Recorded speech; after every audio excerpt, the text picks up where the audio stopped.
अभिषेक के बॉस राजीव उसे लीडर कैसे बनना है ये बताते, इससे पहले राजीव ने इस बारे में बात करना शुरू किया कि आखिर क्यों बहुत कम लोग लीडर बन पाते हैं। दरअसल दुनिया में ज्यादातर लोग अपनी पूरी जिंदगी दूसरे लोगों को फॉलो करने में बिता देते हैं और खुद कभी भी लीडर बनने की सोचते भी नहीं हैं। इसकी बहुत सारी वजह हो सकती हैं। सबसे पहली वजह तो यही है कि ज्यादातर लोग एक कंफर्ट जोन में जीते हैं और अपने कंफर्ट जोन से कभी बाहर नहीं आना चाहते। जैसे ऑफिस में जो एम्प्लॉई मार्केटिंग का काम करता है वो कभी भी किसी और डिपार्टमेंट के काम में इंटरेस्ट तक नहीं लेता, तो अपने कंफर्ट जोन से बाहर निकलकर लीडरशिप करना तो बहुत दूर की बात है। इसलिए अगर आपको कंफर्ट जोन से बाहर निकलना है तो अपने इंटरेस्ट की फील्ड को बढ़ाना होगा। जो चीज आपको समझ नहीं आती है या जो काम मुश्किल लगते हैं उनको भी एक चैलेंज की तरह लेकर उनके बारे में जानने और सीखने की इच्छा होनी चाहिए। दूसरा सबसे बड़ा कारण यह है कि बहुत सारे लोग फेल होने से डरते हैं, क्योंकि लीडरशिप के साथ रिस्पॉन्सिबिलिटी और रिस्क जैसी चीजें जुड़ी होती हैं। अगर आपकी लीडरशिप में कोई काम अच्छा हो गया तो उसका क्रेडिट आपको ही मिलेगा, लेकिन अगर कोई काम गलत हुआ है तो उसकी जिम्मेदारी भी आपको ही उठानी होगी। ज्यादातर लोग इस तरह के रिस्क से दूर भागते हैं और सिर्फ ऐसी जिंदगी जीना पसंद करते हैं जहां ना तो उनके पास कोई रिस्पॉन्सिबिलिटी हो और ना ही फेलियर का डर। और इन्हीं दो रीजंस की वजह से लोगों में कॉन्फिडेंस की कमी हो जाती है। यही कॉन्फिडेंस की कमी वो तीसरी वजह बनती है जिसके चलते लोग लीडरशिप के रोल में आने से घबराते हैं। बहुत सारे लोगों को ये भी लगता है कि उनकी पर्सनालिटी में ऐसी कोई खास बात नहीं है कि लोग उनकी बात सुने और उसे फॉलो करें। एक फैक्टर ये भी है कि लीडरशिप आपको कुछ नया करने का मौका देती है, लेकिन कुछ लोग जिंदगी में एडवेंचर की बजाय स्टेबिलिटी पर ज्यादा फोकस करते हैं और इसी वजह से कभी लीडरशिप के रोल में नहीं आ पाते। हालांकि कुछ लोगों का नेचर ही ऐसा होता है कि वो लीडर के रोल में आना ही नहीं चाहते, बल्कि उनका ज्यादा से ज्यादा फोकस अपनी पर्सनल ग्रोथ पर ही होता है। यहाँ तक कि ऐसे लोगों को अगर लीडरशिप के रोल में रखा जाए तो वो अपनी पर्सनल ग्रोथ भी नहीं कर पाते। जैसे सचिन तेंदुलकर को जब इंडियन क्रिकेट टीम का कप्तान बनाया गया तब टीम के साथ साथ उनका अपना परफॉर्मेंस भी लगातार गिर रहा था और फिर अपने करियर को दोबारा पटरी पर लाने के लिए उन्हें कप्तान की पोजीशन से हटना पड़ा और दोबारा अपनी बैटिंग पर फोकस करना पड़ा। सचिन तेंदुलकर बहुत महान क्रिकेटर हैं, लेकिन एक लीडर के रोल में वो भी फिट नहीं हो पाए क्योंकि उनका नेचर ही कुछ और तरह का था। राजीव की ये सारी बातें सुनकर अभिषेक इतना तो समझ चुका था कि उसका नेचर तो लीडरशिप वाला है और वो दूसरों को लीड करना भी चाहता है, लेकिन उसे समझ नहीं आ रहा था कि वो शुरुआत कहां से करे। यही सवाल उसने राजीव से पूछा तो उन्होंने बताया कि लीडरशिप की शुरुआत होती है कम्युनिकेशन से। अगर आप चीजों को ढंग से कम्युनिकेट नहीं कर पाए तो आपने अभी तक पहला स्टेप लेना भी नहीं सीखा है।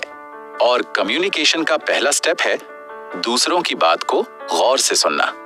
दूसरे लोग आपको जो आइडिया देते हैं या कोई फीडबैक देते हैं उसे गौर से सुनना और दूसरों को ये फील करवाना कि उनका ओपिनियन भी आपके लिए मैटर करता है।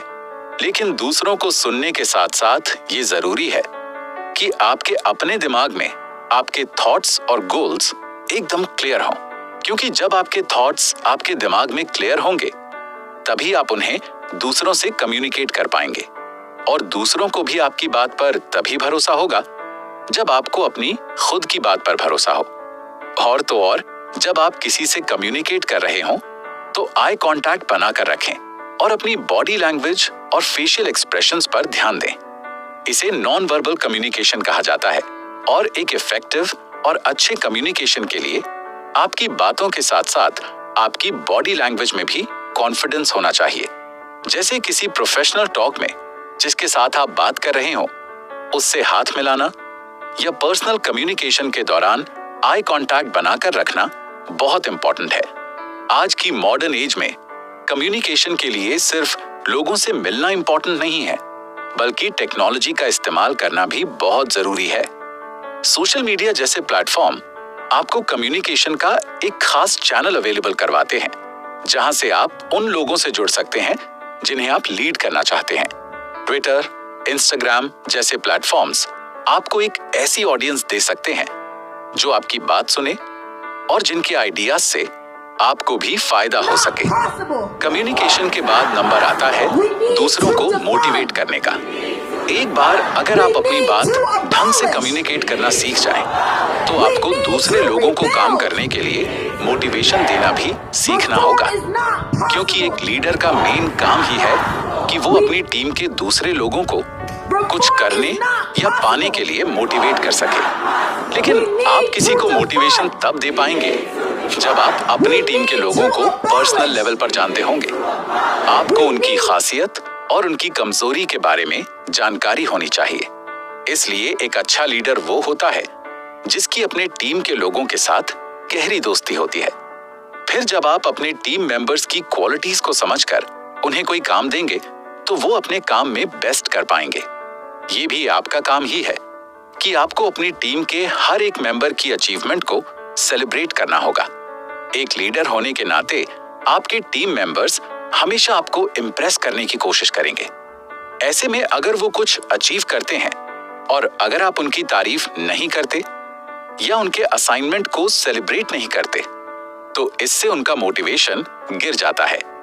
इसलिए दूसरों को मोटिवेट करने के लिए उनके अचीवमेंट्स को सेलिब्रेट करें और उनके फेलियर्स पर उन्हें फीडबैक दें। जब आप किसी को फीडबैक दे रहे हों, तो उन्हें उनकी कमियों के बारे में बताएं, लेकिन किसी को बड़ा फील ना करवाएं। दूसरे लोगों के फेलियर को एक्सेप्ट करना और उससे खुद कुछ सीख लेते हुए दूसरों को मोटिवेट करना आपको सीखना चाहिए। और आखिर में दूसरों को मोटिवेट करने के लिए आपको उन्हें खुद कोई रिस्पॉन्सिबिलिटी देनी होगी। यानी अगर आप किसी काम को लीड कर रहे हैं, तो सारे फैसले खुद करने की बजाय या सारे काम अपने सर पर लेने की बजाय दूसरे लोगों को भी काम करने का मौका दीजिए। इससे आपकी टीम के मेंबर्स स्ट्रांग बनते हैं और आपको एक लीडर के रूप में एक्सेप्ट कर लेते हैं। इस तरह अगर आप दूसरों को मोटिवेट करें, तो आपके आसपास एक पॉजिटिव वर्क एनवायरनमेंट बनता है, जो आपको एक अच्छा लीडर बनने के लिए स्पेस देता है। दूसरों को मोटिवेट करने के साथ साथ उन्हें समझने की भी जरूरत होती है, लेकिन लोगों को समझा कैसे जाए, ये तरीका एक लीडर को जरूर पता होना चाहिए। तो आइए जानते हैं अगले एपिसोड में। अभिषेक के बॉस राजीव उसे लीडर कैसे बनना है ये बताते, इससे पहले राजीव ने इस बारे में बात करना शुरू किया कि आखिर क्यों बहुत कम लोग लीडर बन पाते हैं। दरअसल दुनिया में ज्यादातर लोग अपनी पूरी जिंदगी दूसरे लोगों को फॉलो करने में बिता देते हैं और खुद कभी भी लीडर बनने की सोचते भी नहीं हैं। इसकी बहुत सारी वजह हो सकती हैं। सबसे पहली वजह तो यही है कि ज्यादातर लोग एक कंफर्ट जोन में जीते हैं और अपने कंफर्ट जोन से कभी बाहर नहीं आना चाहते। जैसे ऑफिस में जो एम्प्लॉई मार्केटिंग का काम करता है, वो कभी भी किसी और डिपार्टमेंट के काम में इंटरेस्ट तक नहीं लेता। तो अपने कंफर्ट जोन से बाहर निकलकर लीडरशिप करना तो बहुत दूर की बात है। इसलिए अगर आपको कंफर्ट जोन से बाहर निकलना है, तो अपने इंटरेस्ट की फील्ड को बढ़ाना होगा। जो चीज आपको समझ नहीं आती है या जो काम मुश्किल लगते हैं, उनको भी एक चैलेंज की तरह लेकर उनके बारे में जानने और सीखने की इच्छा होनी चाहिए। दूसरा सबसे बड़ा कारण यह है कि बहुत सारे लोग फेल होने से डरते हैं, क्योंकि लीडरशिप के साथ रिस्पॉन्सिबिलिटी और रिस्क जैसी चीजें जुड़ी होती हैं। अगर आपकी लीडरशिप में कोई काम अच्छा हो गया, तो उसका क्रेडिट आपको ही मिलेगा, लेकिन अगर कोई काम गलत हुआ है, तो उसकी जिम्मेदारी भी आपको ही उठानी होगी। ज्यादातर लोग इस तरह के रिस्क से दूर भागते हैं और सिर्फ ऐसी जिंदगी जीना पसंद करते हैं जहां ना तो उनके पास कोई रिस्पॉन्सिबिलिटी हो और ना ही फेलियर का डर। और इन्हीं दो रीजंस की वजह से लोगों में कॉन्फिडेंस की कमी हो जाती है। यही कॉन्फिडेंस की कमी वो तीसरी वजह बनती है जिसके चलते लोग लीडरशिप के रोल में आने से घबराते हैं। बहुत सारे लोगों को यह भी लगता है कि उनकी पर्सनालिटी में ऐसी कोई खास बात नहीं है कि लोग उनकी बात सुने और उसे फॉलो करें। एक फैक्टर ये भी है कि लीडरशिप आपको कुछ नया करने का मौका देती है, लेकिन कुछ लोग जिंदगी में एडवेंचर की बजाय स्टेबिलिटी पर ज्यादा फोकस करते हैं और इसी वजह से कभी लीडरशिप के रोल में नहीं आ पाते। हालांकि कुछ लोगों का नेचर ही ऐसा होता है कि वो लीडर के रोल में आना ही नहीं चाहते, बल्कि उनका ज्यादा से ज्यादा फोकस अपनी पर्सनल ग्रोथ पर ही होता है। यहाँ तक कि ऐसे लोगों को अगर लीडरशिप के रोल में रखा जाए तो वो अपनी पर्सनल ग्रोथ भी नहीं कर पाते। जैसे सचिन तेंदुलकर को जब इंडियन क्रिकेट टीम का कप्तान बनाया गया, तब टीम के साथ साथ उनका अपना परफॉर्मेंस भी लगातार गिर रहा था और फिर अपने करियर को दोबारा पटरी पर लाने के लिए उन्हें कप्तान की पोजीशन से हटना पड़ा और दोबारा अपनी बैटिंग पर फोकस करना पड़ा। सचिन तेंदुलकर बहुत महान क्रिकेटर हैं, लेकिन एक लीडर के रोल में वो भी फिट नहीं हो पाए क्योंकि उनका नेचर ही कुछ और तरह का था। राजीव की ये सारी बातें सुनकर अभिषेक इतना तो समझ चुका था कि उसका नेचर तो लीडरशिप वाला है और वो दूसरों को लीड करना भी चाहता है, लेकिन उसे समझ नहीं आ रहा था कि वो शुरुआत कहां से करे। यही सवाल उसने राजीव से पूछा तो उन्होंने बताया कि लीडरशिप की शुरुआत होती है कम्युनिकेशन से। अगर आप चीजों को ढंग से कम्युनिकेट नहीं कर पाए तो आपने अभी तक पहला स्टेप लेना भी नहीं सीखा है। और कम्युनिकेशन का पहला स्टेप है दूसरों की बात को गौर से सुनना। दूसरे लोग आपको जो आइडिया देते हैं या कोई फीडबैक देते हैं उसे गौर से सुनना और दूसरों को ये फील करवाना कि उनका ओपिनियन भी आपके लिए मैटर करता है। लेकिन दूसरों को सुनने के साथ साथ ये जरूरी है कि आपके अपने दिमाग में आपके थॉट्स और गोल्स एकदम क्लियर हों, क्योंकि जब आपके थॉट्स आपके दिमाग में क्लियर होंगे तभी आप उन्हें दूसरों से कम्युनिकेट कर पाएंगे और दूसरों को भी आपकी बात पर तभी भरोसा होगा जब आपको अपनी खुद की बात पर भरोसा हो। और तो और जब आप किसी से कम्युनिकेट कर रहे हों तो आई कांटेक्ट बनाकर रखें और अपनी बॉडी लैंग्वेज और फेशियल एक्सप्रेशंस पर ध्यान दें। इसे नॉन वर्बल कम्युनिकेशन कहा जाता है और एक इफेक्टिव और अच्छे कम्युनिकेशन के लिए आपकी बातों के साथ साथ आपकी बॉडी लैंग्वेज में भी कॉन्फिडेंस होना चाहिए। जैसे किसी प्रोफेशनल टॉक में जिसके साथ आप बात कर रहे हो उससे हाथ मिलाना या पर्सनल कम्युनिकेशन के दौरान आई कांटेक्ट बनाकर रखना बहुत इंपॉर्टेंट है। आज की मॉडर्न एज में कम्युनिकेशन के लिए सिर्फ लोगों से मिलना इंपॉर्टेंट नहीं है, बल्कि टेक्नोलॉजी का इस्तेमाल करना भी बहुत जरूरी है। सोशल मीडिया जैसे प्लेटफॉर्म आपको कम्युनिकेशन का एक खास चैनल अवेलेबल करवाते हैं जहां से आप उन लोगों से जुड़ सकते हैं जिन्हें आप लीड करना चाहते हैं। ट्विटर, इंस्टाग्राम जैसे प्लेटफॉर्म्स आपको एक ऐसी ऑडियंस दे सकते हैं जो आपकी बात सुने और जिनके आइडियाज से आपको भी फायदा हो सके। कम्युनिकेशन के बाद नंबर आता है दूसरों को मोटिवेट करने का। एक बार अगर आप अपनी बात ढंग से कम्युनिकेट करना सीख जाएं, तो आपको दूसरे लोगों को काम करने के लिए मोटिवेशन देना भी सीखना होगा, क्योंकि एक लीडर का मेन काम ही है कि वो अपनी टीम के दूसरे लोगों को कुछ करने या पाने के लिए मोटिवेट कर सके। लेकिन आप किसी को मोटिवेशन तब दे पाएंगे जब आप अपनी टीम के लोगों को पर्सनल लेवल पर जानते होंगे। आपको उनकी खासियत और उनकी कमजोरी के बारे में जानकारी होनी चाहिए। इसलिए एक अच्छा लीडर वो होता है जिसकी अपने टीम के लोगों के साथ गहरी दोस्ती होती है। फिर जब आप अपने टीम मेंबर्स की क्वालिटीज को समझकर उन्हें कोई काम देंगे तो वो अपने काम में बेस्ट कर पाएंगे। ये भी आपका काम ही है कि आपको अपनी टीम के हर एक मेंबर की अचीवमेंट को सेलिब्रेट करना होगा। एक लीडर होने के नाते आपके टीम मेंबर्स हमेशा आपको इम्प्रेस करने की कोशिश करेंगे। ऐसे में अगर वो कुछ अचीव करते हैं और अगर आप उनकी तारीफ नहीं करते या उनके असाइनमेंट को सेलिब्रेट नहीं करते तो इससे उनका मोटिवेशन गिर जाता है।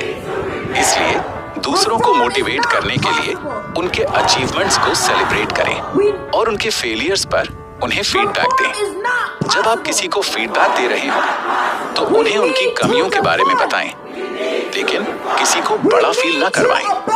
दूसरे लोगों के फेलियर को एक्सेप्ट करना और उससे खुद कुछ सीख लेते हुए दूसरों को मोटिवेट करना आपको सीखना चाहिए।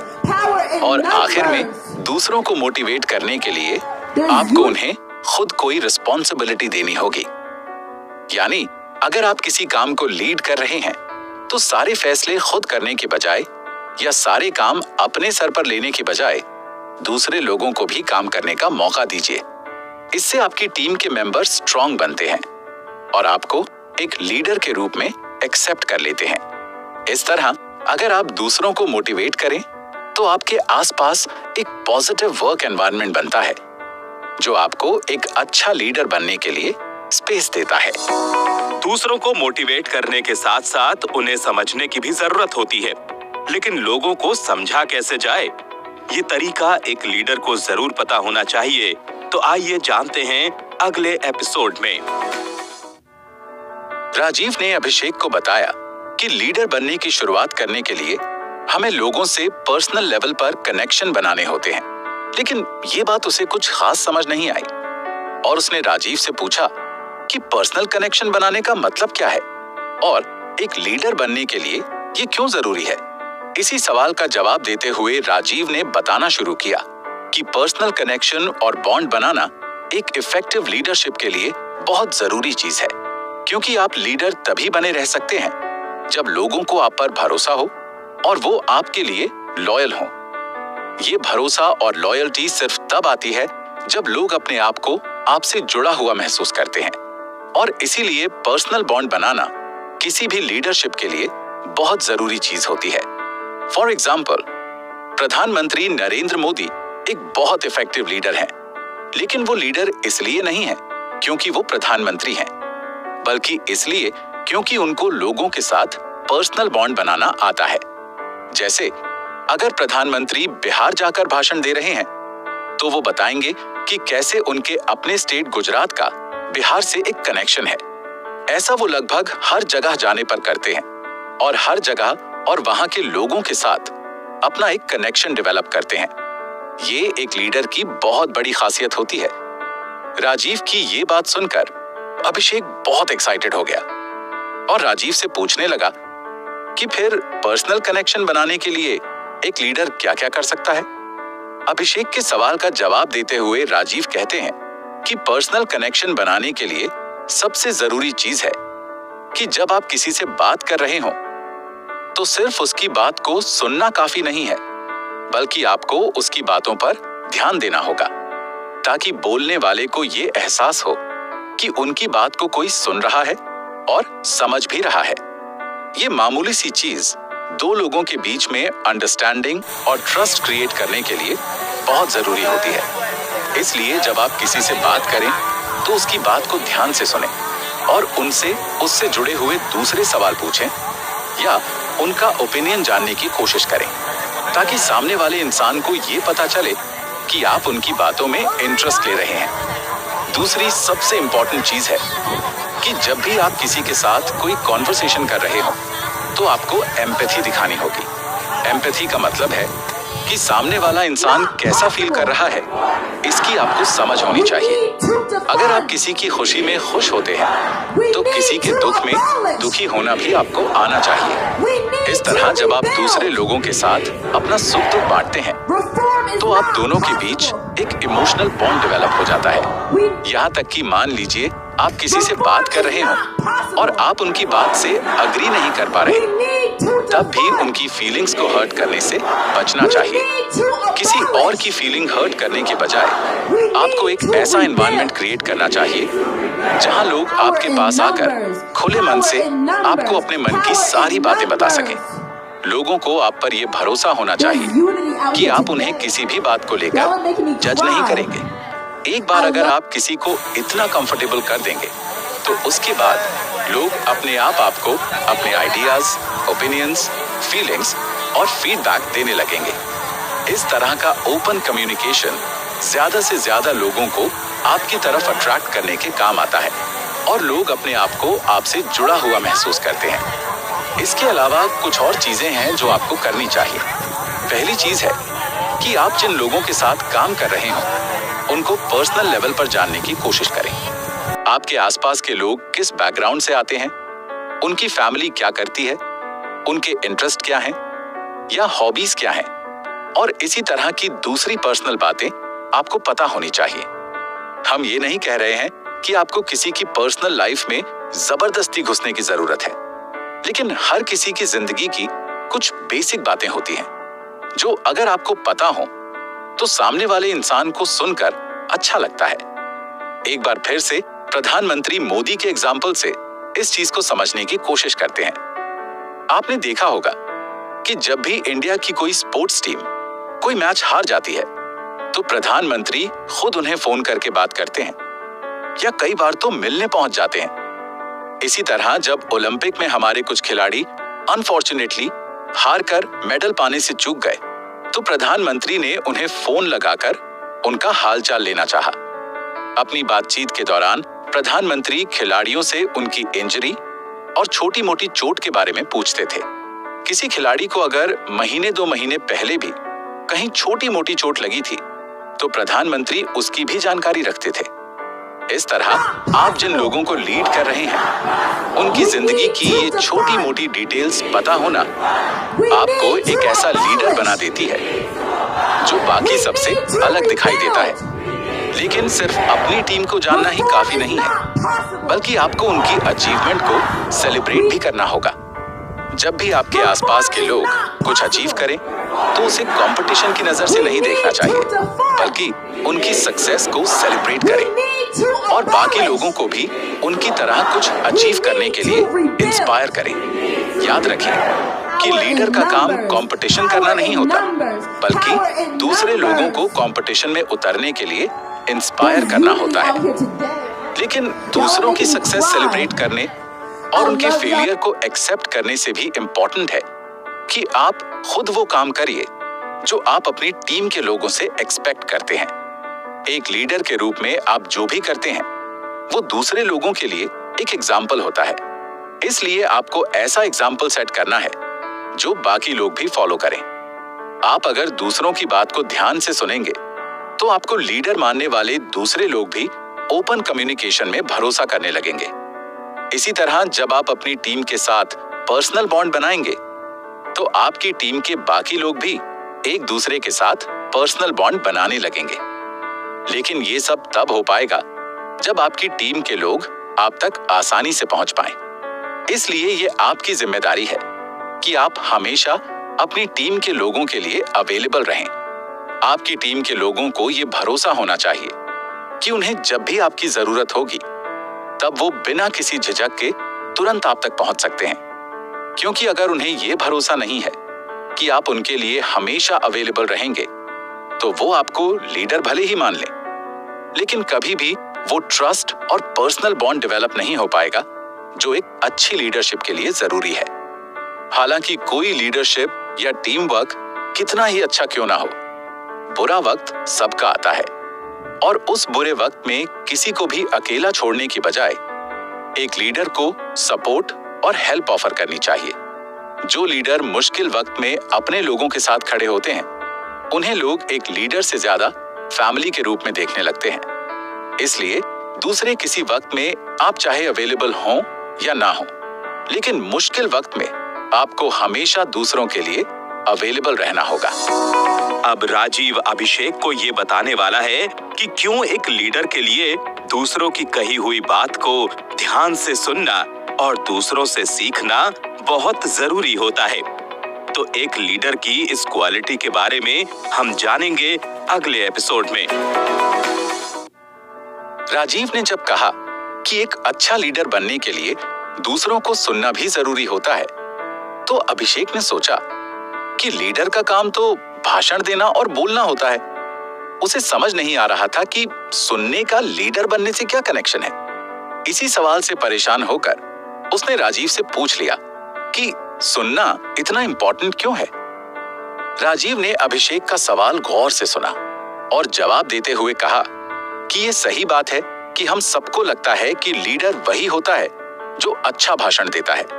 वैसे भी लीडर का काम होता है लोगों को इंस्पायर और मोटिवेट करना, और लोगों को मोटिवेट करने के लिए भाषण देने से बढ़िया काम क्या हो सकता है। लेकिन हम ये भूल जाते हैं कि लोग आपका भाषण सिर्फ तब सुनेंगे जब आप उनकी बात सुनने के लिए तैयार हों। और सिर्फ लीडर ही नहीं, बल्कि आज की दुनिया में हर एक इंसान अपनी बात कहने के लिए सबसे आगे रहता है। खासकर सोशल मीडिया के आने की वजह से हर एक आदमी के पास अपनी बात कहने का एक प्लेटफॉर्म अवेलेबल है। सोशल मीडिया प्लेटफॉर्म्स का इस्तेमाल लोग अपनी बात दूसरों को सुनाने के लिए तो करते हैं, लेकिन कोई किसी की बात सुनने के लिए तैयार नहीं होता। ऐसे में अगर एक लीडर दूसरे लोगों की बात सुनने के लिए भी तैयार हो जाए तो वो बाकी पूरी भीड़ से अलग दिखाई देता है। दूसरों को सुनने का एक फायदा ये भी है कि पर्सनल कनेक्शन बनाने के लिए हमें भी ट्रस्ट की जरूरत होती है। वो ट्रस्ट तभी आता है जब हम दूसरों की बात को सुनते हैं। लेकिन इससे भी ज्यादा इंपॉर्टेंट ये है कि जब हम दूसरों की बात सुनते हैं तो लोगों में इनोवेशन और क्रिएटिविटी भी पैदा होती है। जैसे आपने नेटफ्लिक्स का नाम सुना होगा। नेटफ्लिक्स एक ऑनलाइन मूवीज और वेब सीरीज स्ट्रीम करने वाली कंपनी है। नेटफ्लिक्स के पास एक ऐसा वर्क कल्चर है जहां छोटे से छोटा एम्प्लॉय भी कंपनी के सीईओ तक को अपना ओपिनियन और आइडिया दे सकता है। उनके इसी वर्क कल्चर की बदौलत नेटफ्लिक्स के पास जिस लेवल की क्रिएटिविटी है वैसी एंटरटेनमेंट इंडस्ट्री में किसी और के पास नहीं है। और न सिर्फ क्रिएटिविटी को इंस्पायर करना बल्कि दूसरों के कॉन्फ्लिक्ट्स को सुलझाना भी एक लीडर का जरूरी काम है। एक अच्छा लीडर दूसरों का कॉन्फ्लिक्ट सिर्फ तभी सुलझा सकता है जब वो उस कॉन्फ्लिक्ट में इन्वॉल्व्ड सभी पार्टीज की बात सुनने के लिए तैयार हो। कई बार जब आप किसी टीम को लीड कर रहे होते हैं तो टीम के मेंबर्स के बीच अलग अलग ओपिनियन की वजह से छोटे मोटे कॉन्फ्लिक्ट्स हो जाते हैं। ऐसी सिचुएशन में अगर आप सबकी बात गौर से नहीं सुनेंगे तो ऐसा लगेगा कि आपकी लीडरशिप किसी एक पार्टी की साइड ले रही है। वहीं अगर आप सभी पार्टीज की बात एक एक करके सुने और सबकी बात समझने के बाद वो कॉन्फ्लिक्ट सुलझा दें तो लोगों का आपकी लीडरशिप में भरोसा बढ़ जाता है। इन सब के अलावा जब आपकी लीडरशिप में सब तरह के लोगों की बात सुनी जाती है तो आपका वर्क एनवायरनमेंट बहुत इंक्लूसिव बनता है। एक लीडर में ये क्वालिटी बहुत जरूरी है कि आपके आसपास हर तरह के लोग मौजूद हों। अच्छा लीडर सिर्फ अपनी तरह के लोगों को लीड नहीं करता बल्कि समाज के हर सेक्टर के लोगों पर उसका इफेक्ट होता है।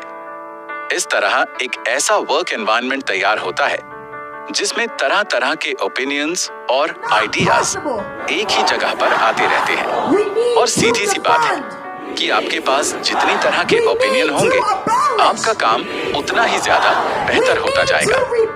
एक लीडर होने के नाते आपको हायरार्की तोड़कर लोगों को एक साथ मिलाने का काम करना चाहिए। हायरार्की तोड़ने का मतलब है कि आपको दूसरों की बात सुनते वक्त ये नहीं सोचना चाहिए कि कौन इम्पोर्टेंट व्यक्ति है और कौन इम्पोर्टेंट नहीं है। हो सकता है कोई बहुत पावरफुल आदमी हो जिसकी बात सब लोग सुनते हो, या फिर कोई बहुत कमजोर गरीब आदमी हो जिसकी बात कोई सुनता ही ना हो। एक तरफ ऑफिस का सीनियर एम्प्लॉय हो सकता है तो दूसरी तरफ ऑफिस का कोई आम क्लर्क। ऐसे में बाकी सब लोगों की तरह आपको सिर्फ इम्पोर्टेंट लोगों की बात नहीं सुननी है बल्कि उन लोगों को भी बोलने का मौका देना है जिनकी बात कोई और नहीं सुनता। ऐसा करने की 3 वजह है। पहली वजह यह है कि जब आप हायरार्की तोड़कर दूसरे लोगों की बातें सुनते हैं तो आपके पास एक ही मुद्दे पर अलग अलग तरह के पर्सपेक्टिव निकल कर आते हैं। हर एक इंसान अलग तरह का होता है और सबका सोचने समझने का तरीका अलग अलग होता है। ऐसे में जब एक लीडर सब तरह के लोगों की बात सुनता है तो उसके पास एक प्रॉब्लम के सॉल्यूशन के रूप में इतने पर्सपेक्टिव आ जाते हैं कि उसके लिए डिसीजन बनाना आसान हो जाता है। इसमें सिर्फ लीडर का ही फायदा नहीं होता बल्कि पूरी ऑर्गेनाइजेशन के पास इतनी तरह के पर्सपेक्टिव्स आ जाते हैं कि लोगों के लिए सही गलत का फैसला करना आसान हो जाता है।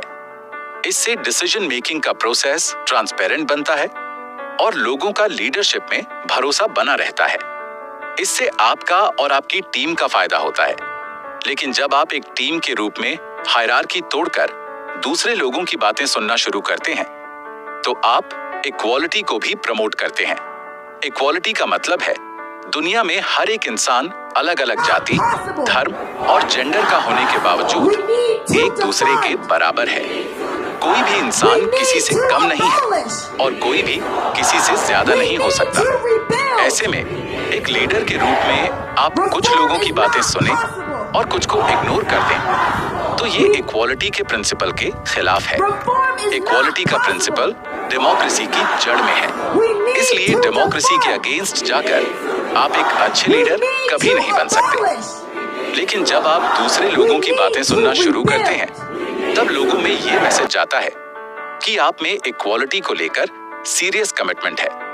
ऐसे में आपकी टीम के कमजोर से कमजोर मेंबर को भी ये भरोसा हो जाता है कि आप उनके साथ कभी भेदभाव नहीं करेंगे। दुनिया में पावरफुल लोगों की मेजॉरिटी नहीं है। पावरफुल लोग तो बस दुनिया में 1 या 2% ही हैं। मेजॉरिटी हमेशा कमजोर लोगों की होती है। इसलिए अगर आपको एक सच्चा लीडर बनना है जिसे मेजॉरिटी का सपोर्ट मिलता रहे, तो आपको इक्वालिटी के प्रिंसिपल में अपना भरोसा रखना होगा और हर तरह की हायरार्की को तोड़ते हुए सबकी बात को गौर से सुनना और समझना होगा। इसके अलावा दूसरों की बात सुनकर आप फ्यूचर की लीडरशिप को ग्रो करने का मौका दे सकते हैं।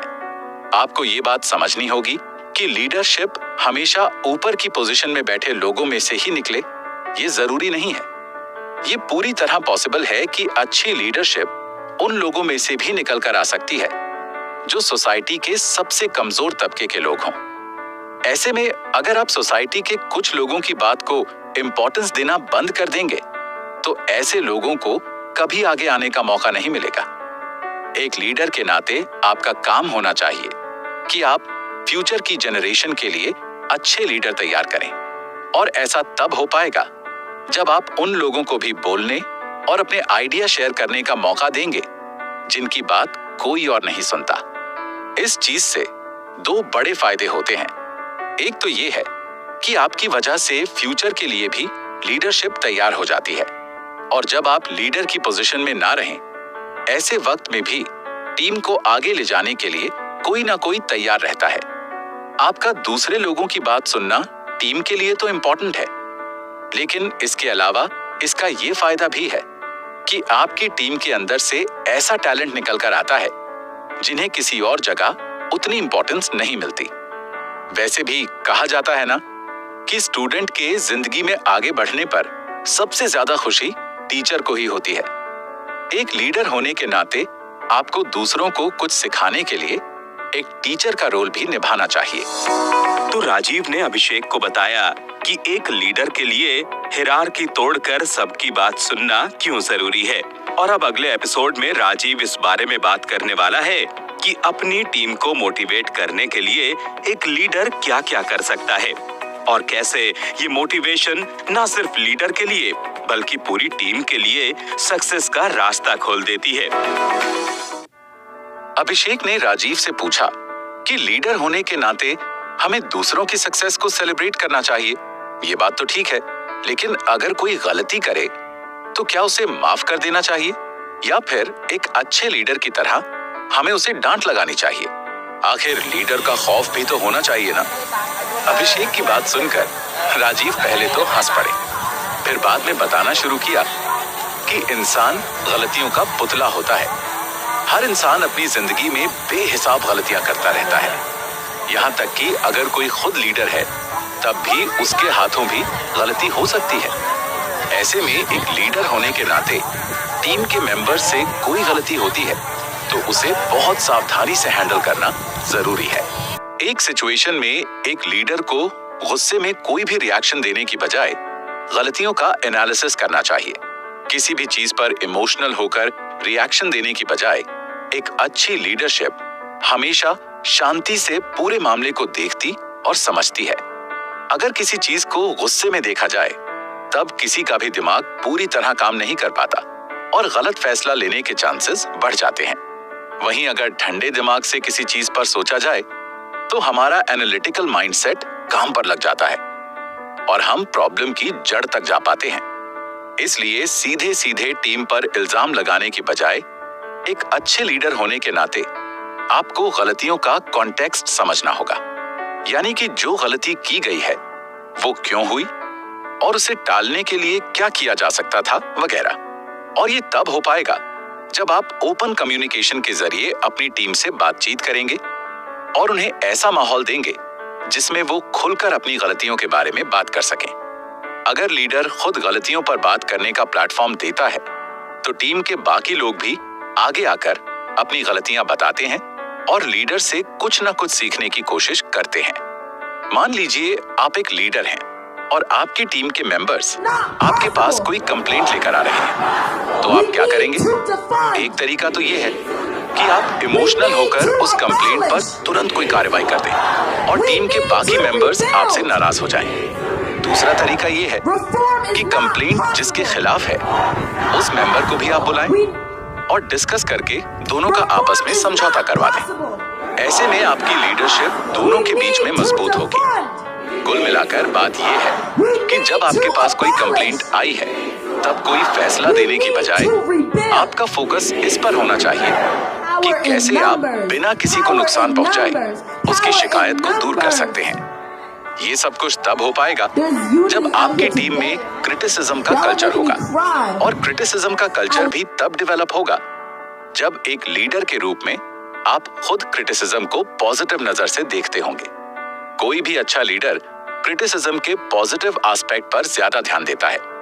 क्रिटिसिज्म से घबराने की बजाय एक इफेक्टिव लीडर क्रिटिसिज्म में मौजूद जरूरी ओपिनियन पर ध्यान देता है और क्रिटिसिज्म को ग्रोथ, डेवलपमेंट और लर्निंग की एक अपॉर्चुनिटी के रूप में देखता है। क्रिटिसिज्म के कल्चर से ही जुड़ा है लर्निंग कल्चर, यानी एक ऐसा कल्चर जहां टीम के सभी लोग कुछ ना कुछ नया सीखने के लिए हमेशा तैयार रहते हैं।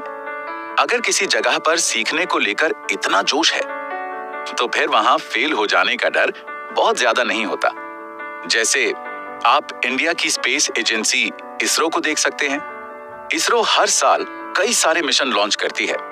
कुछ मिशन फेल होते हैं तो कुछ इतने जबरदस्त तरीके से सक्सेसफुल होते हैं कि पूरी दुनिया उनकी तारीफ करती है।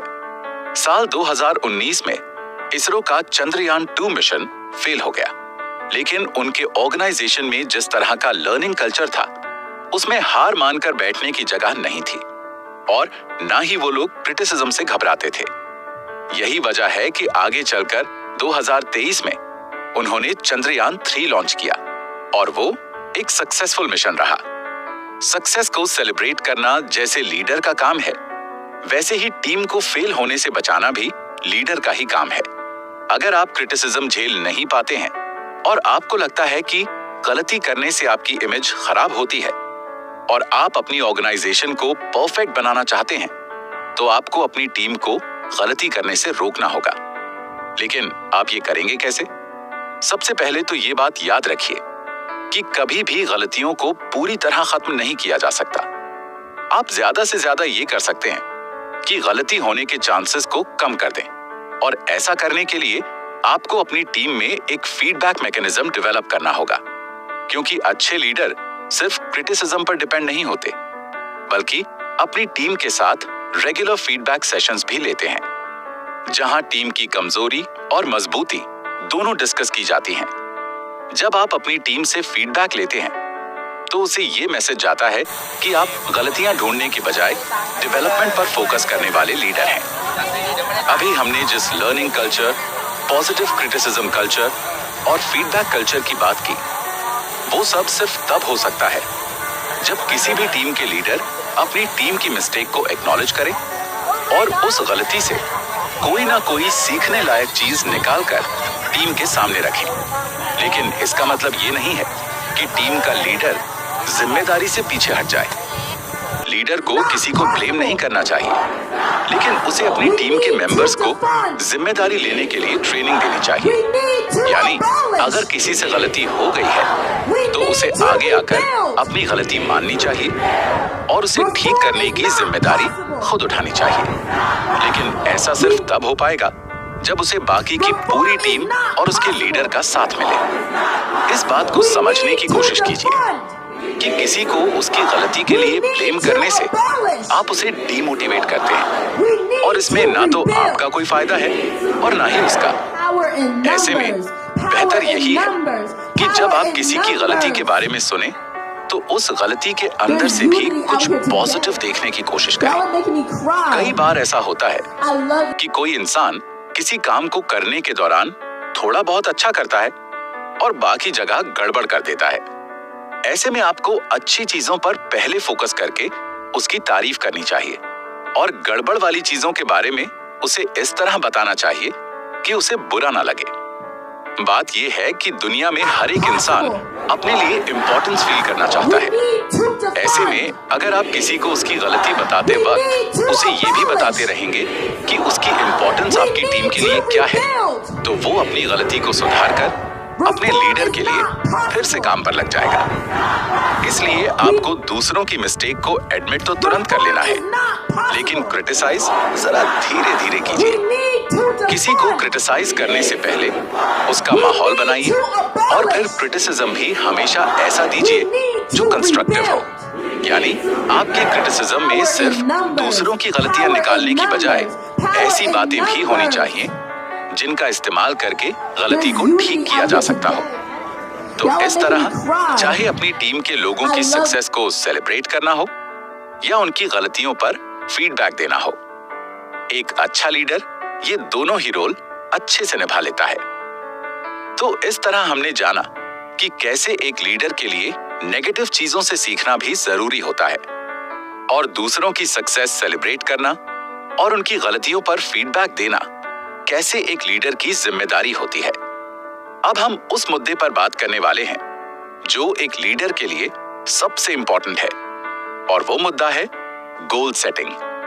गोल्स कैसे सेट करें और उन्हें कैसे अचीव किया जाए, ये हम जानेंगे अगले एपिसोड में। लीडरशिप पर बात करते हुए राजीव ने अभिषेक से सवाल पूछा कि उसे क्या लगता है कुछ लोग लीडर क्यों बनते हैं। अभिषेक ने जवाब दिया कि लोग लीडर इसलिए बनते हैं क्योंकि उनमें लीडरशिप की क्वालिटी होती है। राजीव ने कहा कि ये तो ठीक है, लेकिन लीडरशिप क्वालिटी होने के बावजूद हर कोई एक सक्सेसफुल लीडर नहीं बन पाता। सक्सेसफुल लीडर तो वही बन पाता है जो अपनी टीम को उसके मकसद तक ले जा सके।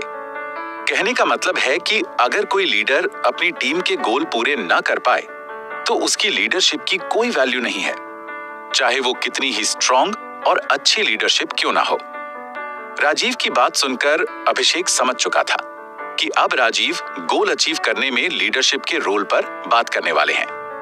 अभिषेक ने बिल्कुल ठीक सोचा था, क्योंकि इसके बाद राजीव ने बताना शुरू किया कि कोई भी टीम कुछ खास गोल को लेकर काम करती है।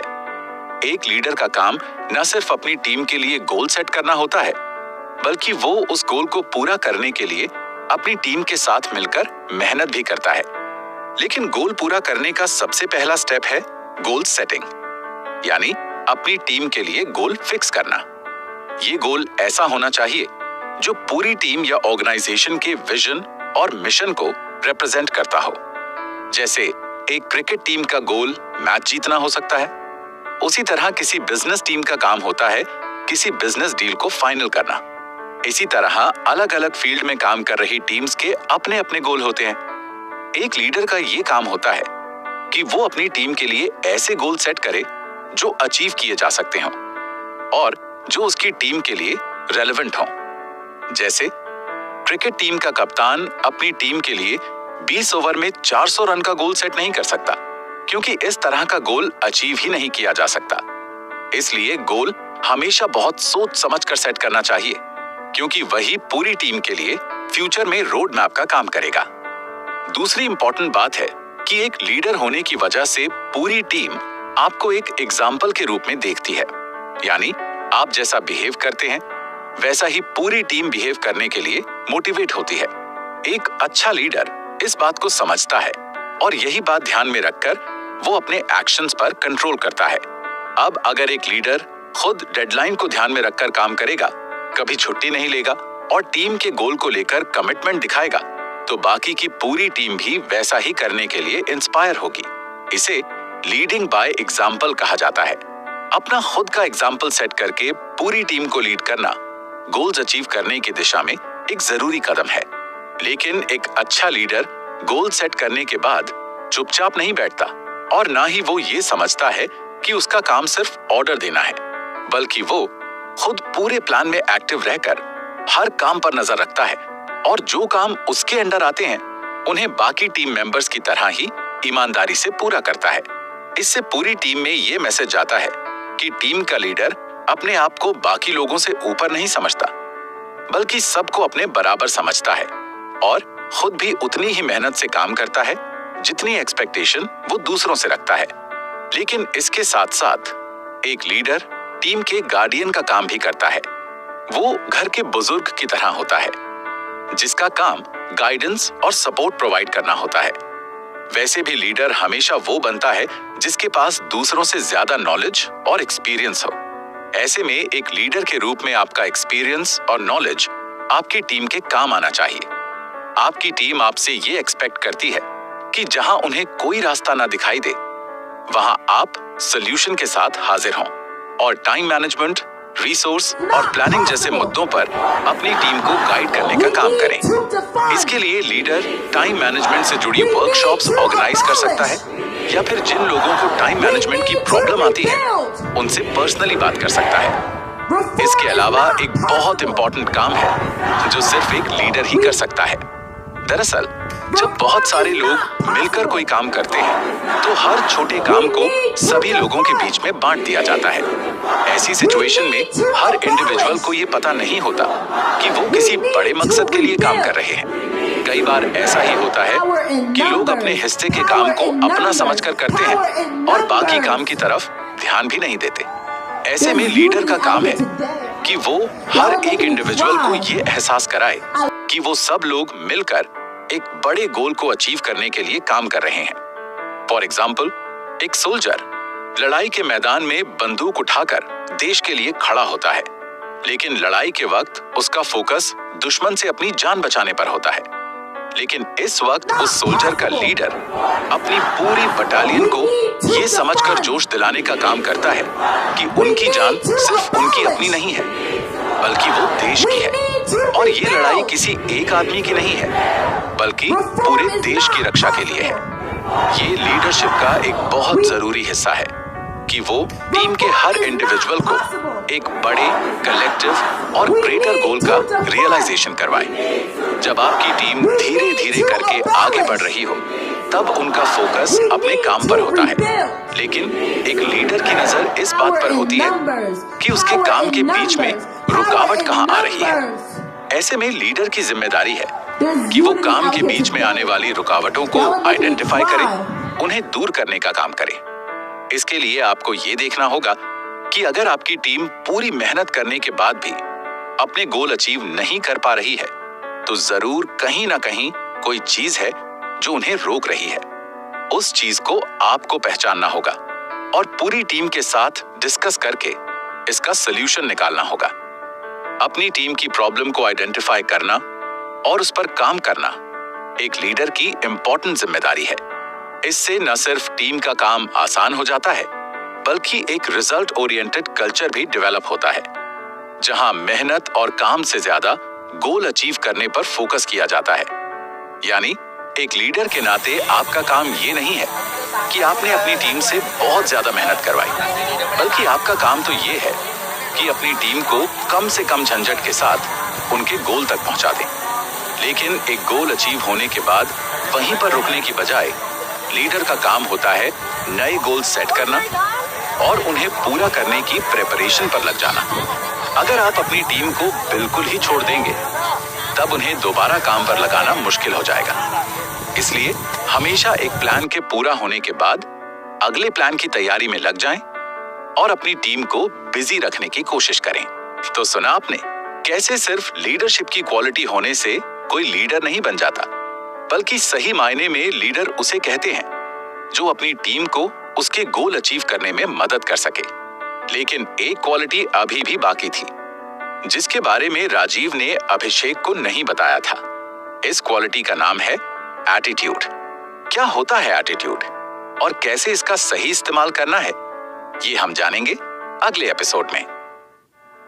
राजीव की बात सुनकर अभिषेक को भी समझ आ गया था कि लीडरशिप के लिए गोल सेटिंग कितनी इंपॉर्टेंट है और कैसे एक लीडर गोल सेटिंग और गोल अचीव करने में अपना रोल अदा कर सकता है।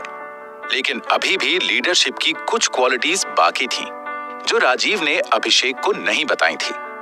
उनमें से एक चीज है एटीट्यूड। एटीट्यूड पर बात करते हुए राजीव ने बताना शुरू किया कि एटीट्यूड एक ऐसी चीज है जिसे देखकर यह अंदाजा लगाया जा सकता है कि आप अपनी लाइफ में कहां जाने वाले हैं। एक अच्छा लीडर हमेशा पॉजिटिव एटीट्यूड लेकर आगे बढ़ता रहता है और मुश्किल से मुश्किल वक्त में भी मेंटली स्ट्रांग रहता है। इतना सुनते ही अभिषेक ने राजीव से पूछा कि ये पॉजिटिव एटीट्यूड क्या होता है और मुश्किल वक्त में इसका क्या रोल है। अभिषेक के सवाल का जवाब देते हुए राजीव कहते हैं कि पॉजिटिव एटीट्यूड का मतलब है हर चीज में उम्मीद और कुछ ना कुछ पॉजिटिव ढूंढना। इस तरह का एटीट्यूड मुश्किल वक्त में मेंटली स्ट्रांग रहने में मदद करता है और इसका इस्तेमाल करके खराब वक्त में भी सही आउटकम निकाले जा सकते हैं। एक अच्छा लीडर हमेशा हर सिचुएशन में पॉजिटिव एटीट्यूड ही रखता है, चाहे वो मुश्किल वक्त हो या आसान, क्योंकि एक लीडर को अच्छे वक्त में भी अपने आप को मुश्किल वक्त के लिए तैयार रखना होता है। जैसे मान लीजिए किसी ऑर्गेनाइजेशन में बजट की प्रॉब्लम हो, तो उसे कमजोरी समझने की बजाय एक लीडर पॉजिटिव एटीट्यूड के साथ समझने की कोशिश करता है और ये सोचता है कि कैसे कम बजट में भी अच्छे से अच्छा काम करवाया जा सके। एटीट्यूड ऐसा होना चाहिए कि अगर खराब वक्त में टीम नीचे भी गिर जाए तो उसे दोबारा ऊपर उठाने की हिम्मत लीडर में दिखाई देनी चाहिए। खराब हालत से घबराकर भाग जाने वाला इंसान लीडर नहीं बन पाता, बल्कि लीडर वो बनता है जो खराब सिचुएशन का इस्तेमाल कुछ सीखने के लिए, इम्प्रूवमेंट करने के लिए और ग्रोथ करने के लिए कर सके। और जब एक लीडर ऐसा एटीट्यूड रखता है तो बाकी टीम को भी वैसा ही करने की इंस्पिरेशन मिलती है। इसे बाउंस बैक करना कहते हैं। इसे इस तरह समझिए कि साल 2014 के लोकसभा इलेक्शन में स्मृति ईरानी नाम की एक नेता अमेठी से चुनाव लड़ रही थी, लेकिन उनके खिलाफ खड़े थे कांग्रेस के सबसे बड़े नेता राहुल गांधी। ऐसी सिचुएशन में स्मृति ईरानी के जीतने के चांस बहुत कम थे और हुआ भी यही कि इलेक्शन में स्मृति ईरानी बुरी तरह हारी और राहुल गांधी जीत गए। लेकिन ऐसी सिचुएशन से भागने की बजाय स्मृति ईरानी अपने आप को एक अच्छा लीडर साबित करते हुए 5 साल तक लगातार वहीं अपने पार्टी वर्कर्स के बीच में जमी रहीं और 2019 का इलेक्शन जीत कर दिखाया। और आज स्मृति ईरानी न सिर्फ अमेठी की सांसद हैं, बल्कि देश की सेंट्रल गवर्नमेंट में मिनिस्टर भी हैं। एक लीडर के रूप में स्मृति ईरानी की कहानी बाउंस बैक का एक बहुत अच्छा एग्जाम्पल है। इसके अलावा एक लीडर का फोकस हमेशा सॉल्यूशन पर होना चाहिए, ना कि प्रॉब्लम पर। यानी लीडर का काम ये नहीं है कि हम अपनी टीम के लोगों की मिस्टेक्स को बार बार पॉइंट आउट करें और उन्हें नीचा दिखाने की कोशिश करें। ये काम तो आपकी टीम के बाहर के लोग करेंगे ही, लेकिन एक लीडर होने के नाते आपका काम है हर प्रॉब्लम की सॉल्यूशन पर ध्यान देना। पॉजिटिव एटीट्यूड का मतलब ये है कि आप हर प्रॉब्लम के बारे में सुनते ही उसके सॉल्यूशन के बारे में सोचना शुरू कर दें। इसके लिए आपको टीम एफर्ट लगाकर काम करना होगा। जैसे एक कंपनी का बॉस मार्केट में आने वाले उतार चढ़ावों को नोटिस करता है और उन्हें देखकर अपने बिजनेस के लिए एक नई स्ट्रैटेजी तैयार करता है, लेकिन उस स्ट्रैटेजी पर काम सिर्फ तब हो सकता है जब उस कंपनी का हर एक एम्प्लॉय नई स्ट्रैटेजी को पूरी तरह समझे। इसी से जुड़ी हुई चीज है अडैप्टेबिलिटी और फ्लेक्सिबिलिटी। अडैप्टेबिलिटी और फ्लेक्सिबिलिटी ऐसी क्वालिटीज हैं जो आपको नई सिचुएशन के हिसाब से अपने आप को एडजस्ट करने में और बदलाव करने में कंफर्टेबल बनाती हैं। एक पॉजिटिव एटीट्यूड बिना अडैप्टेबिलिटी और फ्लेक्सिबिलिटी के अधूरा है। लेकिन अगर कोई लीडर बदलावों को एक्सेप्ट करने की कला जानता है तो वो इनोवेशन और ग्रोथ के मामले में बाकी लोगों से आगे निकल जाता है। बदलाव को एक्सेप्ट करना हर किसी के बस की बात नहीं होती। यहाँ तक कि दुनिया में आए छोटे से छोटे बदलावों को भी हमेशा विरोध का सामना करना पड़ता है।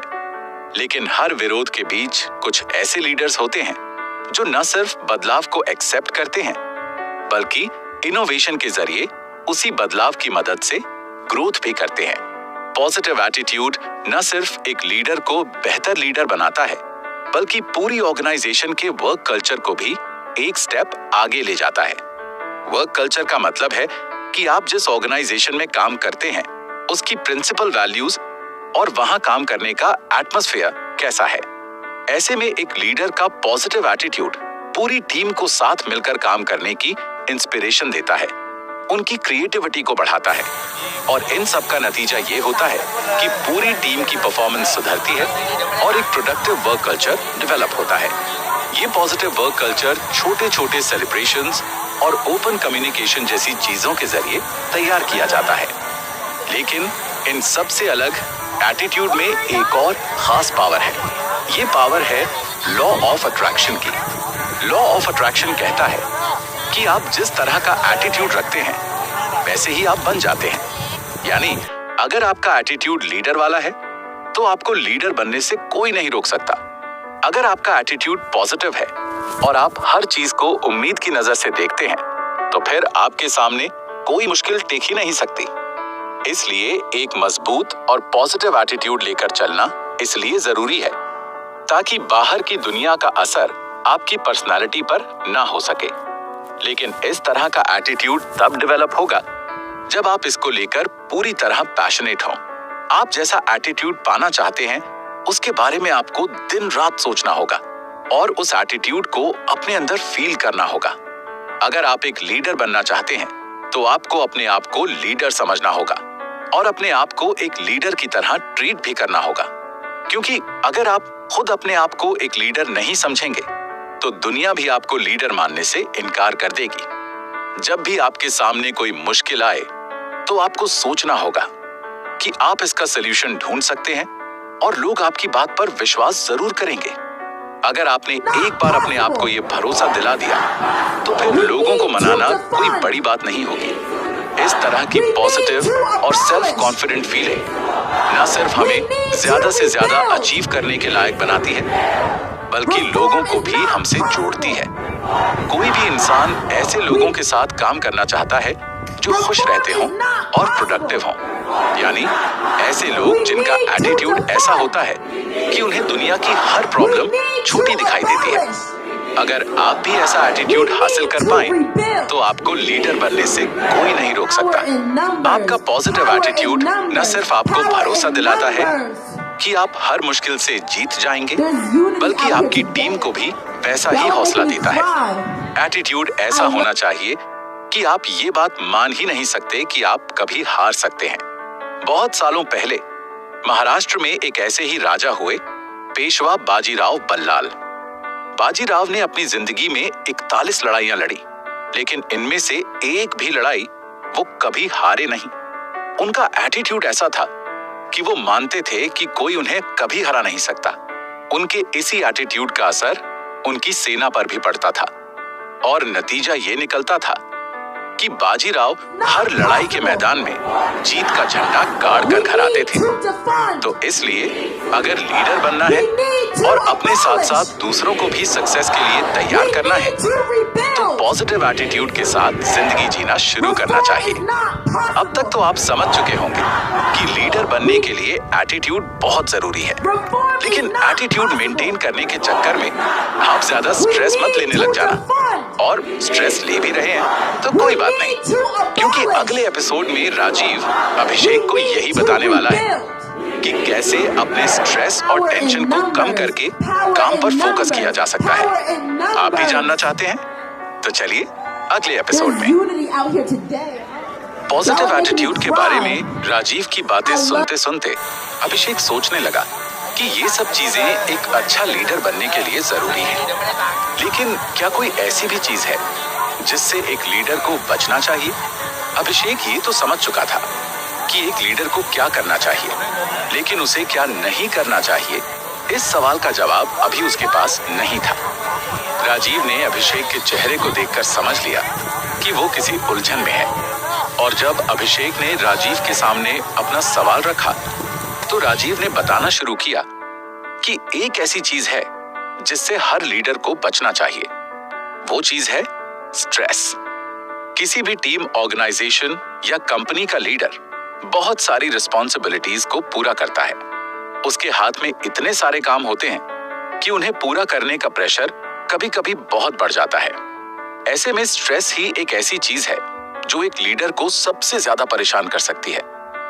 लेकिन अच्छा लीडर होने का मतलब यह है कि आप स्ट्रेस के नीचे दबते नहीं हैं, बल्कि अपने एटीट्यूड से खुद भी स्ट्रेस से बाहर निकलते हैं और अपनी टीम को भी टेंशन फ्री कर देते हैं।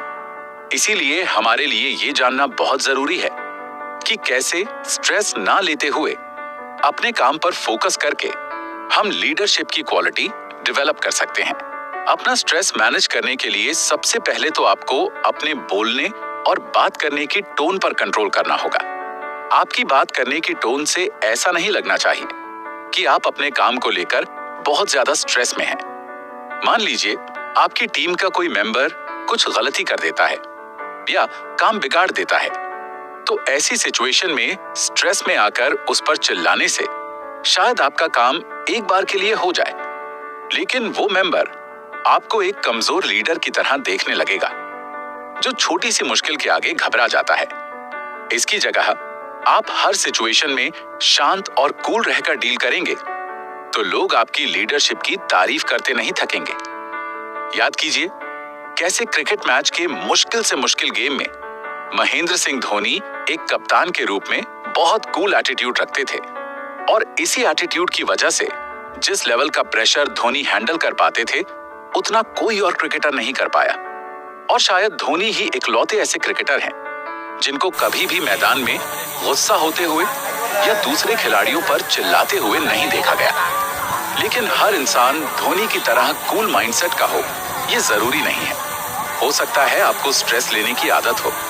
अगर ऐसा है तब तो आपको कोशिश करके ऐसी सिचुएशन में फंसने से अपने आप को बचाना होगा जिसमें आपको स्ट्रेस हो सकता है। लेकिन ऐसा आप सिर्फ तब कर पाएंगे जब आप अपने काम को प्रायोरिटाइज करना सीखेंगे। एक लीडर के रूप में आपके दिमाग में ये फ्रेमवर्क होना चाहिए कि आपको कौन सा काम किस टाइम पर करना है और किस काम की डेडलाइन कब है। अगर आप हर काम को एक एक करके टाइम पर पूरा करते जाएंगे तब आपको पेंडिंग काम के लिए स्ट्रेस नहीं होगा। और अगर किसी काम में आप फंस भी जाएं तो भी उससे बाहर निकलने के लिए आपके पास वक्त रहेगा। यहां भी ओपन कम्युनिकेशन की इंपॉर्टेंस बहुत ज्यादा है, क्योंकि स्ट्रेस कभी भी एक झटके में पैदा नहीं होता, बल्कि किसी प्रॉब्लम को लंबे टाइम तक इग्नोर करने से स्ट्रेस लेवल बढ़ता जाता है। ऐसे में अगर आप स्ट्रेस को अवॉइड करना चाहते हैं तो ये जरूरी है कि आप एक ऐसे लीडर बने जो अपनी टीम के साथ ओपन कम्युनिकेशन रखता हो और जहां आप और आपकी टीम एक दूसरे के साथ प्रॉब्लम्स शेयर कर पाएं। अगर आपकी टीम को यह भरोसा हो जाए कि आप एक ऐसे लीडर हैं जो उनकी बात सुनने के लिए तैयार है और आप स्ट्रेस में उन पर फ्रस्ट्रेशन नहीं निकालेंगे, तब मिलकर कोई भी सॉल्यूशन निकालना आसान हो जाता है। स्ट्रेस से बचने का एक और तरीका है अपने वर्क और लाइफ में बैलेंस बनाकर जीना। देखिए, आप चाहे कितने ही अच्छे लीडर क्यों ना हो, और ये सही बात है कि लीडर बनने के लिए अपने काम को लेकर पैशनेट और कमिटेड होने की जरूरत होती है। लेकिन जितना मुश्किल लीडर बनना है उससे कहीं ज्यादा मुश्किल है लीडर बने रहना। इसलिए अगर आप लीडर बने रहना चाहते हैं तो आपको अपने पैशन के साथ साथ अपनी लाइफ को बैलेंस करके चलना होगा। ज्यादा ओवरटाइम करना, रेस्ट करने से बचना और दूसरों पर भी काम करने का प्रेशर डालना न सिर्फ आपके लिए बल्कि आपकी टीम की ग्रोथ के लिए अच्छा साइन नहीं है। अगर आप एक हेल्दी वर्क लाइफ नहीं अपनाते हैं तो आप बहुत दिन तक लीडर की पोजीशन में नहीं रह पाएंगे, क्योंकि लीडर को हमेशा एनर्जेटिक और मोटिवेशन से भरा हुआ दिखने की जरूरत है। वो मोटिवेशन और एनर्जी आप में तब आएगी जब आप अपने काम के अलावा वो चीज करेंगे जो आपकी हॉबी और शौक है। यही वजह है कि आप बहुत सारे सेलिब्रिटीज और बिजनेसमैन को काम के साथ साथ अपनी मेंटल हेल्थ पर फोकस करते हुए देखते हैं। कोई योग करता है, कोई पेंटिंग करता है, तो किसी के और भी दूसरे शौक होते हैं जिनकी मदद से वो खुद को ज्यादा से ज्यादा काम करने के लिए तैयार करते रहते हैं। स्ट्रेस से निपटने का एक और बड़ा कमाल का तरीका है, जब भी आपको किसी काम की वजह से स्ट्रेस हो तो उस काम को छोड़कर किसी और चीज में लग जाइए। यकीन मानिए, जब आप बिजी होते हैं तब आपका दिमाग स्ट्रेस लेने के लिए फ्री ही नहीं होता और आप कुछ टाइम के लिए उस चीज के बारे में भूल जाते हैं जिसको लेकर आप स्ट्रेस ले रहे थे। और थोड़े वक्त बाद जिस काम को लेकर आपको पहले बहुत स्ट्रेस हो रहा था वही आपको बहुत मामूली दिखाई देने लगता है और आप आसानी से उसका सलूशन ढूंढ लेते हैं। इसलिए जब आप किसी प्रॉब्लम की वजह से स्ट्रेस में आ रहे हो तो उस प्रॉब्लम को वहीं छोड़कर किसी और काम में अपने आप को एंगेज कर लीजिए और वो एंगेजमेंट ही आपको न सिर्फ स्ट्रेस से बचाएगा बल्कि आपकी प्रॉब्लम का सलूशन भी ढूंढ देगा। एक लीडर के रूप में आपका काम सिर्फ अपना स्ट्रेस मैनेजमेंट करना ही नहीं होता बल्कि अपनी टीम का स्ट्रेस मैनेजमेंट भी आपकी लीडरशिप का ही एक हिस्सा है। अपनी टीम के स्ट्रेस मैनेजमेंट के लिए आपको stress reduction workshops, counselling services और वेलनेस प्रोग्राम्स जैसी चीजों में भी पार्टिसिपेट करना होगा। एक अच्छा लीडर अपनी टीम से सिर्फ काम नहीं करवाता बल्कि उनका ख्याल भी रखता है। इसलिए खुद स्ट्रेस से दूर रहना और अपनी टीम को भी स्ट्रेस से बचाना आपकी जिम्मेदारी है। राजीव की सारी बातें सुनकर अभिषेक लीडरशिप की सारी क्वालिटीज के बारे में जान चुका था। अब उसे पता था कि क्यों हमारा लीडर बनना जरूरी है और उसकी शुरुआत कहां से करनी है। साथ ही साथ लीडर बनने के लिए सभी जरूरी चीजें भी उसे मालूम थी। बस एक आखिरी चीज थी जिस पर राजीव अब बात कर रहे थे। राजीव ने अभिषेक से कहा कि अगर तुम्हारे सामने दो लीडर्स हैं, एक वो जो बहुत स्मार्ट और इंटेलिजेंट है लेकिन उसकी बातों में तुम्हें जोश नहीं दिखाई देता और दूसरा वो जिसमें कुछ क्वालिटीज कम हो सकती हैं लेकिन वो जोश से भरा हुआ है, तो ऐसे में तुम किसकी बात ज्यादा सुनोगे? जाहिर सी बात है कि जो लीडर खुद कॉन्फिडेंट होता है और जोश में रहता है उसकी एनर्जी से उसके आसपास के लोग अपने आप इन्फ्लुएंस हो जाते हैं। और तो और अगर आप में जोश है तो आप बाकी दूसरी चीजें भी हासिल कर सकते हैं जो आपको एक अच्छा लीडर बना सकती हैं। जोश में रहने का मतलब ये नहीं है कि बिना सोचे समझे कोई भी फैसला लेना है या कोई ऐसा काम करना है जिससे टीम को नुकसान होने के चांसेस हो, बल्कि जोश में रहने का मतलब है कि आपकी बातों में और आपकी बॉडी लैंग्वेज में एक पॉजिटिव एनर्जी होनी चाहिए जो आपके साथ साथ आपके आसपास के लोगों को भी इंस्पायर करे। ऐसा होता है ना कि हम कई बार किसी को मुस्कुराता हुआ देखते हैं तो खुद भी मुस्कुराने लगते हैं। जोश भी एक ऐसी ही चीज है जो एक इंसान से दूसरे इंसान में फैलता रहता है। तो अगर आप खुद किसी चीज को लेकर एक्साइटेड नहीं हैं, तो आप किसी और को भी उसके लिए एक्साइटेड नहीं कर पाएंगे। लेकिन यहाँ ये बात भी समझ लीजिए कि जोश में रहने का मतलब सिर्फ ये नहीं है कि आपको हमेशा लाउड रहना है और चीखना चिल्लाना है, टेबल पे जोर जोर से हाथ पटकना या आवाज ऊंची करके किसी से बात करने का मतलब जोश नहीं होता, बल्कि जोश आपके अंदर से आना चाहिए। क्या आपको मालूम है कि महात्मा गांधी जब भाषण देते थे तो कभी चिल्लाते नहीं थे, बल्कि इतना धीरे बोलते थे कि बिना माइक के उनकी आवाज 10 लोग भी ना सुन पाए। लेकिन उनके भाषणों का जादू ऐसा था कि पूरा देश उनके पीछे चलता था और लाखों करोड़ों लोगों को उनके मुंह से निकला एक एक शब्द इंस्पिरेशन देता था। ये इसलिए मुमकिन था क्योंकि महात्मा गांधी के अंदर अपने काम को लेकर जो जोश था वो दिखावटी नहीं था, बल्कि ये उनके मन से निकल रहा था। तो अगर आप अपने काम को लेकर वाकई पैशनेट हैं, तो वो जोश आपके अंदर से निकलेगा और आपकी कही हुई हर एक बात को आपकी टीम सीरियसली लेगी।